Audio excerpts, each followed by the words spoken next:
Right. We have a very important conversation on our hands. And before we begin to discuss the issues at hand, we had reached out to our correspondents all across the country to let us know what you, our people, our viewers, think about this subject and indeed what your experience is. And this is what they were able to put together. This issue of climate change, the gospel has really been spread very well. A lot of measures have been taken, but the measures are not very, very effective, simply because the implementation is not very good. For instance, we've been planting a lot of trees, but Makueni is dry. We're not saying where we're going to get the water when the season is dry. So most of the trees that are planted end up drying. There is a planting of trees in the public areas like schools, churches, the chief's compounds, and other areas, and also in the private areas. But we don't have measures to protect these trees. The current efforts of climate change, to me, it's a yes that they are failing. And they are failing because of, one, funding. There has been limited funding and budgets towards advocacy and public participation on some of the solutions to climate change. And a lot is not happening, especially in this country. Mitigations towards climate change, like climate smart farming, and all those are still not happening. Counties, because of the devolved nature of funding from the national government, counties don't have money. So they might have budgets towards this, but they're not able to implement anything or to run any activity or programs towards pushing towards climate change and adoption of some of the solutions that have been provided for. So they have failed because of funding. Two, I think policy. A lot of assemblies, county assemblies, have not embraced climate change effectively. So for them to come up with further mitigations, for them to support the executive on some of the solutions they have on climate smart and any advocacy towards climate change has been limited. There's been very little litigations or legislation, not litigation but legislation towards climate smart adoptions or climate change initiatives. I can't feel any effective kutokana na ile hali ya kukabiliana na the change ya climate. Hata kama kuna mambo waliongea kwa summit ya ulimwengu, kwa saa hizi sisi hatuifeel. We don't see any change. Pesa zinatolewa kutoka ng'ambo, but we don't see any change the ground. Kwa hivyo hizo pesa we want to feel them. We want every change to be done ili turudi vile tulikuwa zamani. Miti ilikuwa safi, kulikuwa kuna samaki, chura. At least hata watoto wafurahie vile tulikuwa mother nature. Maana hizi conference zinaendelea katika maofisi, wanatumia a lot of billions, but hatusifeel huko kwa ground. I don't see any impact concerning the climate change, because you cannot tell me today you are planting trees when you don't have policies on how you can protect, on how you can conserve those trees.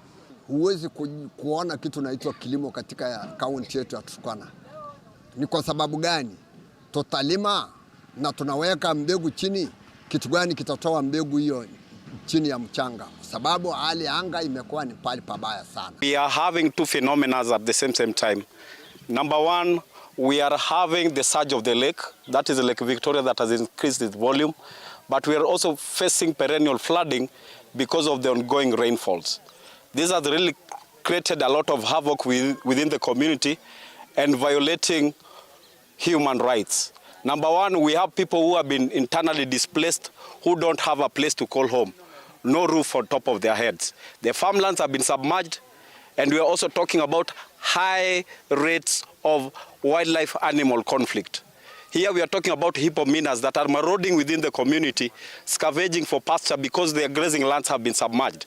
And this is really a threat to the community and causing a lot of insecurity.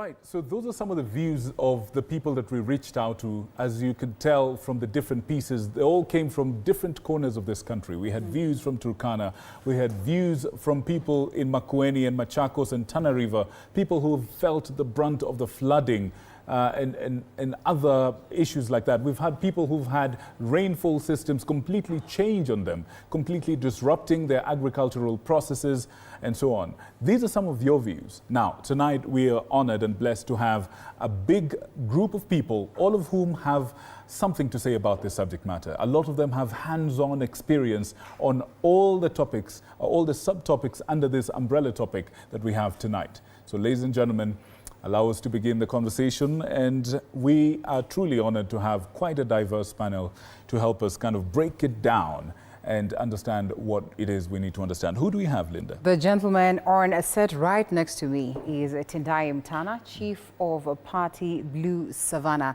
Thank you so much for creating time to be with us, as well as next to him is Dr. Kalua Green, ecopreneur. Dr. Kalua Green, anytime you talk People about forgot his first name, his Christian name. He's just Kalua Green.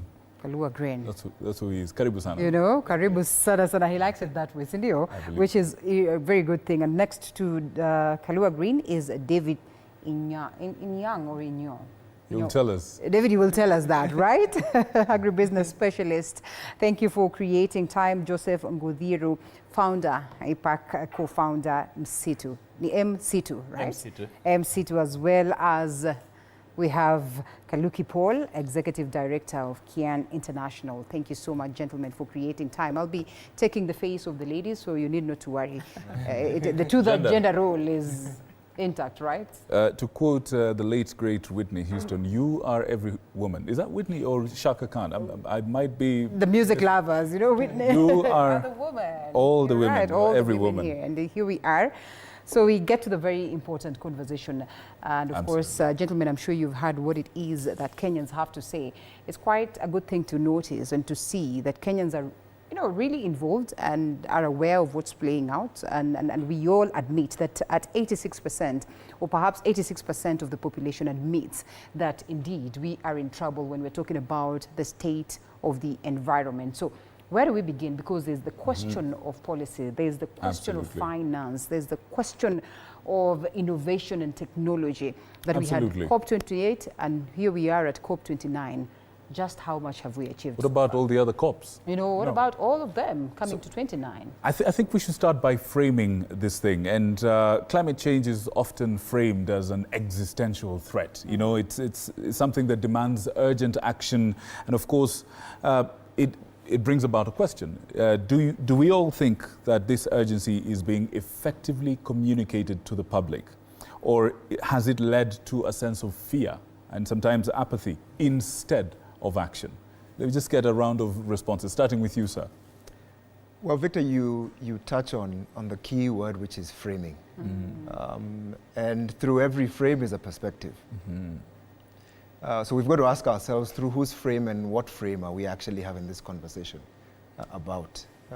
And if we're talking about a Kenyan context, we've got to begin with the Kenyan household. And the Kenyan household is as diverse as our 47 counties. And therefore, climate is not a corporate global conversation. It's a local household, agroecological, marine ecological. It's in the savannas, and that's where we need to be framing the conversation. So unless we do it that way, the ladder's against the wrong wall. Interesting. What do you say, sir?